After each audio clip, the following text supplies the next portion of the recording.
Wow, good morning. It's so good to be here. I want to, first of all, thank you and the organizers and commend Masters of Digital for this wonderful event and for talking about a topic that should really be top of mind for so many people.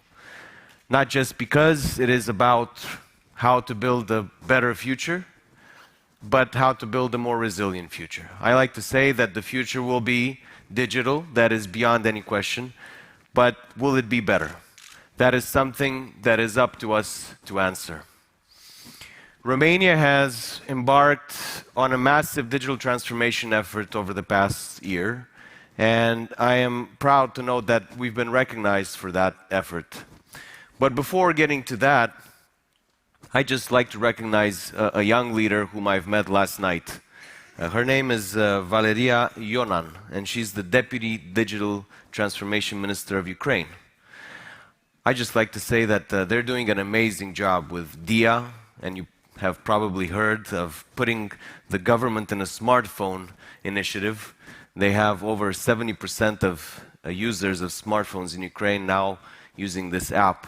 And it's just amazing that a country that is in the middle of war, in the middle of an invasion, can be an example of digital transformation for the rest of the world. And so when I asked her, how can we help? She said, no, how can we help you? And I think that's an amazing attitude of a very strong nation. And I want to reiterate our support for Ukraine for what they do. And we've already fleshed out some areas of cooperation, and I think there's a lot of mutual learning to be done.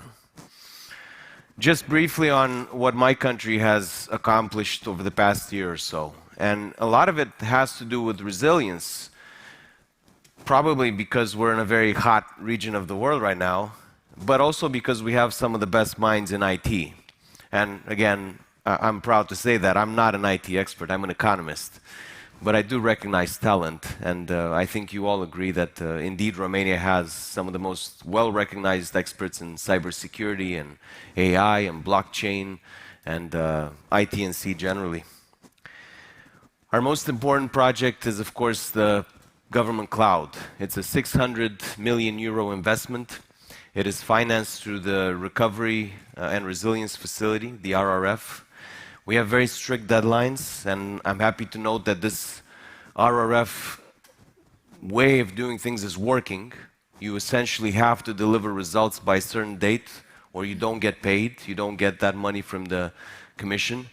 And even though it's extremely complex, and we had to draft legislation that had never been thought of even back home, and really in many other countries in Europe and around the world, we met all the deadlines and we're very much on track for building this government cloud. It will include 4 data centers, Tier 3 and Tier 4. We have written legislation on cloud-first policies, data taxonomy, what type of data belongs in the private government cloud, what type of data can go to the commercial clouds provided by private companies, so on and so forth. And by 2026, we will have essentially connected our government with an interoperability platform that will ensure that the data will not only be secure, but it will travel seamlessly and not force citizens to go from one office to the next office and so on and so forth. They'll be able to do most things from the comfort of their homes. And that's something that really saves a lot of time, saves a lot of money, and it adds to our economic growth. We also recently passed through Parliament, and it was a huge victory because last week, through a very close vote, we passed it through our Constitutional Court, a law on cybersecurity, defense, and cybersecurity generally. And there we faced really backlash from people who are trying to disinform. There's a fine equilibrium between safety, security, and privacy. And it's not an easy battle to win. And you have to make sure, if we're going to win it, to win the public opinion with you. Otherwise, you don't have, as a government, the tools to fight disinformation, cyber attacks, and quite frankly, we're on the eastern flank, we face them every single day. Every single day. And before this law, we had very limited space to deal with them. So we amended a range of very critical laws on national security and defined new threats to national security, including disinformation campaigns, including propaganda, including cyber attacks. To do that and to win all these battles, including in the Constitutional Court, we had to bring public opinion with us. And it was a very intense communication effort to make sure that people do not fall for disinformation campaigns that complain about Big Brother trying to control their lives. It's a very delicate balance, but I think we've managed to win that battle, at least for now.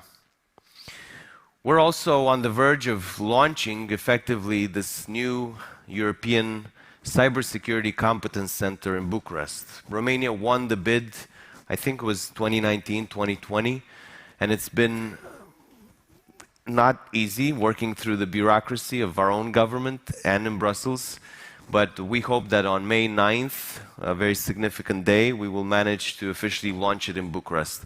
It will be headquartered in the most innovative section of our city, and Bucharest is a very vibrant city. If you haven't been, please come. If you've been before, come again. It's going to be essentially on the campus of the Polytechnic University, our own MIT. And it's in the middle of an amazing ecosystem, including startups, academia, government offices. It's going to be great. So I hope to see you there on May 9th, and if not on May 9th, perhaps on a future occasion. This center will do great things, and it's a recognition that Europe can and should take the lead on cybersecurity, not just for our region, but really for the world. Last but not least, I want to talk about, very briefly, a project we care deeply about. It was launched last week, and you may have read the news. It made the headlines around the world, and it's the first AI-based government advisor. The name is Ioan, it means John, but spelled backwards it means us in Romanian, which is noi. It's meant to really collect the opinions of citizens. They can tag Ioan on social media. They can interact with Ioan in public places. It's meant to bring this technology close to citizens and really give them a voice with decision makers, not just once every 4 years, but every single day, every single second. The Prime Minister invited Ioan to the government meeting last week. This will be a permanent honorary advisor. And in the medium to long term, the idea is to provide actual policy advice and help decision makers make better policy choices, integrating all the data from the level of citizens, but also legislation, policy papers, blogs, EU legislation. All this massive amount of data can be boiled down into what works, what doesn't, and how do we solve the most difficult questions we face. So please stay tuned, follow this project. It's done independently by our best researchers in AI, by NGOs. It's a coalition of forces, and as a government, we're just supporting the effort, but we really hope to share the lessons with the rest of Europe and really the rest of the world. Again, I commend you for your leadership. I thank you for having me here, and I'm very happy to take any questions you might have. Yeah, so maybe there's a question also from the audience, but I do certainly have one. So if Romania will be the kind of the cybersecurity center of Europe, right? I mean, what can we learn from Ukraine? What do you think are the learnings that we are taking from that war? Well, I think if you look at what Ukraine has accomplished in a very short period of time, essentially it took its government online. And that was done in a massive effort in the beginning of the war, just before the war started. And it could not have been done without a partnership with the private sector. I think that big players in the IT&C space stepped up and voluntarily helped. That's what I know. And I can tell you that in my experience as well, we could not have done almost anything of what we've accomplished without private sector help. We wrote the law on cloud services with direct inputs from the private sector, and we made it very inclusive and transparent. It's hard for a government to recognize that it doesn't always have all the answers. But that's true, especially in new fields, especially in highly technical areas. We just can't afford to pay experts enough to work permanently for the government. So I think the way to do it is to create a very inclusive framework where everybody's around the table and you just find the best solutions. So to me, the key lesson is just partnering with the private sector to really, really speed up digital transformation. Great. So you think that the private-public partnership will really make us more resilient, which of course we agree with. It's absolutely so. Yeah. So on the AI, so you will get a lot of learnings now. You are the first ones with directly involved AI in collecting opinion of the public and Right. taking policy decisions. I mean, will you kind of sandbox this and share your knowledge in the European Council with all the rest of the countries so they can see how it works and what's the upsides and downsides? Or Absolutely. yeah, That's the idea. We know we're stepping on new ground. There's been questions asked, there's controversies that have arisen, and that's fine. That's what happens when you do a thing that nobody else has done before. But we think that by sharing lessons, by learning from each other, we can really make a difference. I mean, that's the idea.